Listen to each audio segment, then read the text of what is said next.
I made late-night deliveries during my high school years for a well-known fast food restaurant. One disastrous weekend, I discovered that I had a night shift scheduled from 8 p.m. to 10 p.m. The eerie silence of the night started to unnerve me as I drove through the deserted streets. A strange order appeared on my screen right at 9 o'clock. I ended up on Darkwood Road in an unusual spot thanks to the GPS data. I realized there were no lamps illuminating the lonely path ahead, and a shiver ran down my spine. The only company I had was the dim moonlight, which could hardly be seen through the dense forest.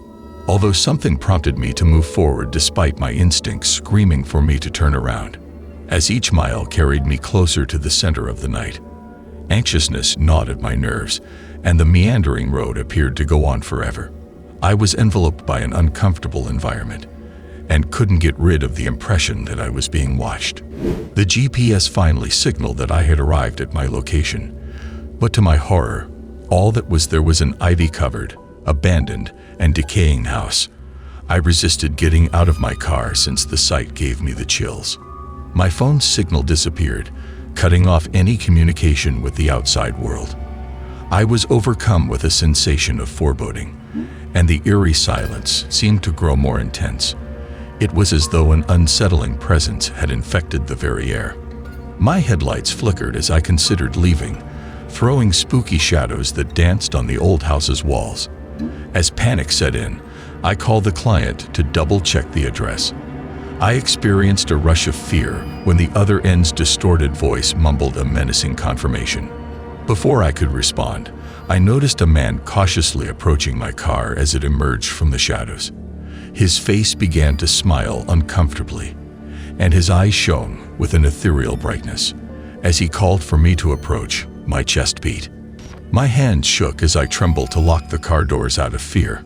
The man's sinister grin spread, and he urged me to follow him in a hauntingly melodious voice. My instincts begged me to get in my car and leave, but I was frozen by some strange curiosity. An abrupt, piercing scream jolted me back to consciousness and resonated through the night. It was the scream of a tortured soul, and it gave me shivers. I didn't think twice before slamming on the throttle and driving away, leaving the eerie scene in my wake. Finally making it to the main road, the dread of the previous night started to fade a little. However, I couldn't get the man's menacing smile out of my head, and I could still hear the terrifying scream in my head. I was aware that I had come across something that was not of this world. I avoided Darkwood Road like the plague after that evening. I was permanently changed by the encounter, plagued by the fear that I had stumbled onto an unfathomably nefarious entity. A constant reminder that certain locations are best left alone because they contain mysteries that are far too dreadful for human minds to understand is provided by the haunting recollection of that terrifying night shift. I worked at my parents' cafe until I was 17.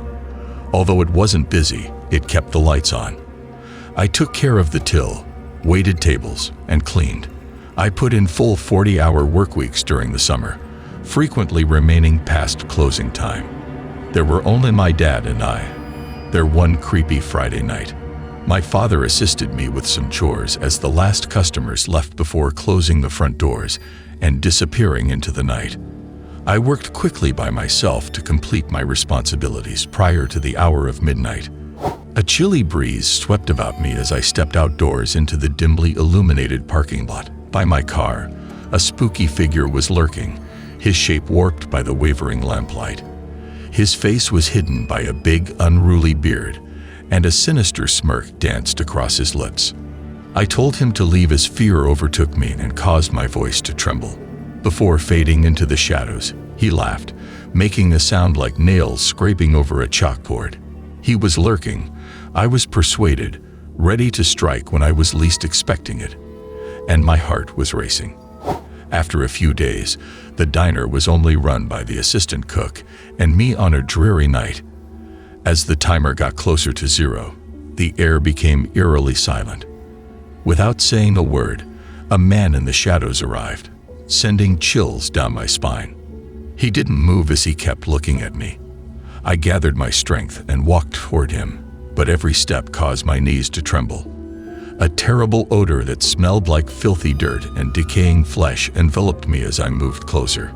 I was unable to talk because of how much his glance tore through my soul. While he handled the stranger, the assistant cook noticed my unease and urged me to handle the closing. I made an effort to push the fear away, but his lifeless, soulless eyes never left my mind. I observed the assistant cook kindly request the man to depart from a corner of the restaurant. He grinned menacingly, showing off his crooked, jagged teeth. He dragged his fingers across the table as he stood up to depart, leaving a path of blackened slime. The man's visage changed into something dreadful in the shadows. It twisted and distorted, becoming a horrifying, hideous shape. I became terrified when I discovered he wasn't a human, but rather a terrifying ghost that was haunting the diner. He opened the door, and a bone-chilling scream resonated through the air as he did so. Then came a sly laugh that echoed in my ears like a grotesque symphony. As the police were called, I begged for protection, but they arrived too late since the man had disappeared into the night. The diner changed into a terrifying nightmare after that night. Whispers resounded through the lonely halls as shadows danced on the walls and transformed into monstrous shapes. I experienced night terrors and felt as though I was being followed and stalked by an unknown power. We made a promise to never bring up that night again, but the eerie recollections still linger. The restaurant is still a terrifying place where evil spirits prowl and horrific monsters lurk in the shadows. Night terrors continue to exist as a terrifying reminder that some evils never fully go away. One of the many chain stores in our state, I started an overnight stocking job at a small grocery shop last year. Even though the shops weren't particularly large, they created a sinister vibe after hours. The majority of the time, a group of 2 to 3 of us would be in charge of preparing the store for the following day. One crucial evening, I learned that one of the guys had canceled when I got there at 10 p.m. For the duration of the evening, it would just be me and my manager, Mr. Johnson. The night shift was unusually quiet due to Mr. Johnson's cautious demeanor. I was stacking chips in the aisle about an hour into the shift when Mr. Johnson strolled in with a concerned expression. He asked me whether I had seen anyone else in the store since he sounded uneasy. As I reassured him that I hadn't seen anyone, my heart began to rush.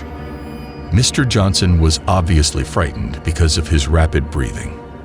He murmured something about seeing a shadowy figure pass by his aisle only a moment before, but when he looked around, he couldn't find anyone.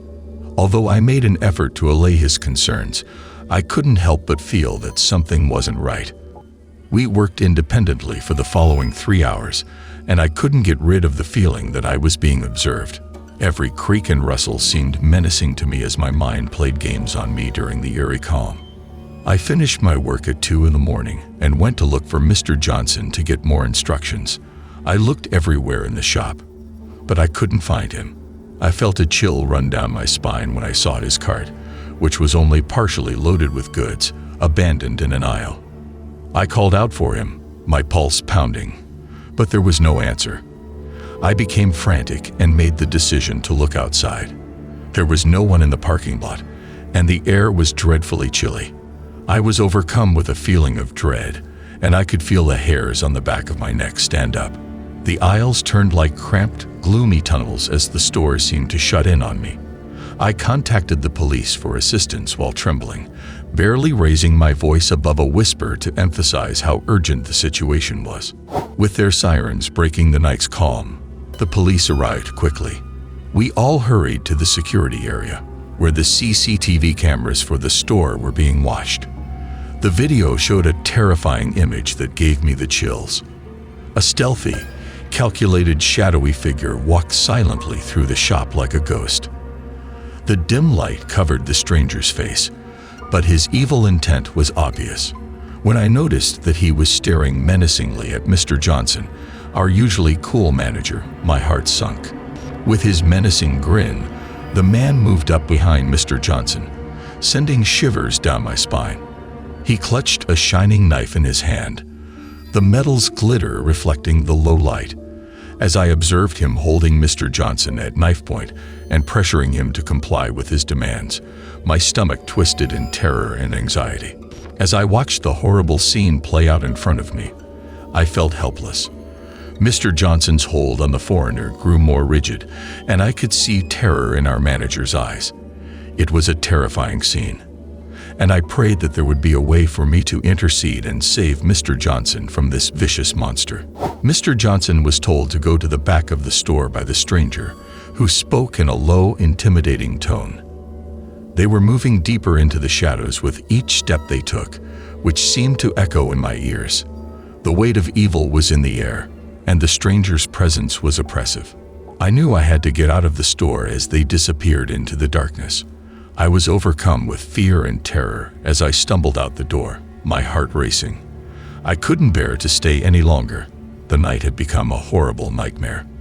That evening, I left the supermarket and never came back. I'm still troubled by the atrocities of that night, and Mr. Johnson's whereabouts are still shrouded in mystery. That night shift's gloom conceals truths I dare not reveal, leaving me with a terrifying reminder of the evil that may be concealed in plain sight. Every creak and movement I notice out of the corner of my eye serve as continual reminders of that fateful evening, and I can't help but have the impression that the evil figure is still lurking around, watching for a new victim to cross its way.